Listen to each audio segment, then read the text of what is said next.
बहुत समय पहले की बात है जब गौतम बुद्ध अपने शिष्यों के साथ गांव-गांव घूमकर लोगों को शांति और करुणा का संदेश दे रहे थे। एक दिन वे नीलगिरी वन नाम के एक घने जंगल में पहुंचे।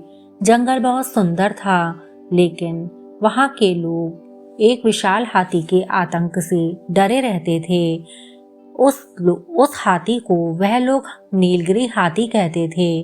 वह हाथी कभी बहुत शांत रहता, लेकिन कुछ सालों पहले कुछ शिकारियों ने उसे बहुत घायल कर दिया था। तब से वह बहुत अधिक क्रोधित और हिंसक हो गया था।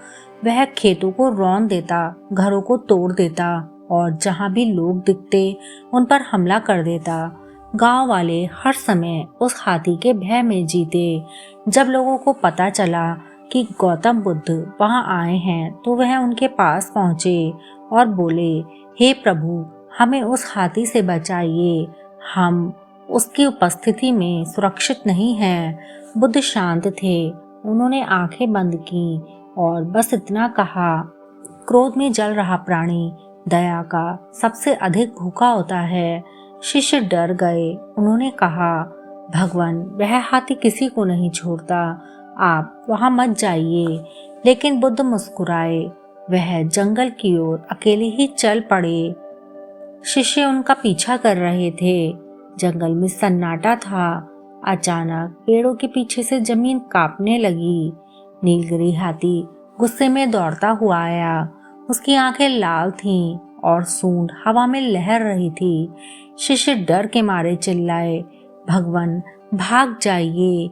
लेकिन बुद्ध वहीं खड़े रहे, बिल्कुल शांत। जैसे ही हाथी पास आया, बुद्ध ने अपनी आंखें खोलकर उसे देखा। उनकी आंखों में डर नहीं, सिर्फ करुणा थी। उन्होंने बहुत धीरे से कहा, तुम्हें बहुत दर्द दिया गया है, अब और मत जलो। हाथी आखिर अचानक से रुक गया। उसकी सांसें तेज थीं। वह आगे नहीं बढ़ पाया। धीरे धीरे उसका गुस्सा कम होने लगा। वह बुद्ध के सामने झुक गया। लोगों ने पहली बार देखा कि वह खतरनाक हाथी अब शांत हो चुका था। वह बुद्ध के पैरों के पास बैठ गया। उसकी आंखों से आंसू निकल रहे थे, जैसे वह कह रहा था कि मुझे समझने वाला पहली बार कोई मिला। उस दिन के बाद से उस हाथी ने किसी को भी नुकसान नहीं पहुंचाया। गांव में डर की जगह शांति आ गई थी। बुद्ध ने कहा, क्रोध को क्रोध से नहीं, प्रेम और समझ से ही जीता जा सकता है।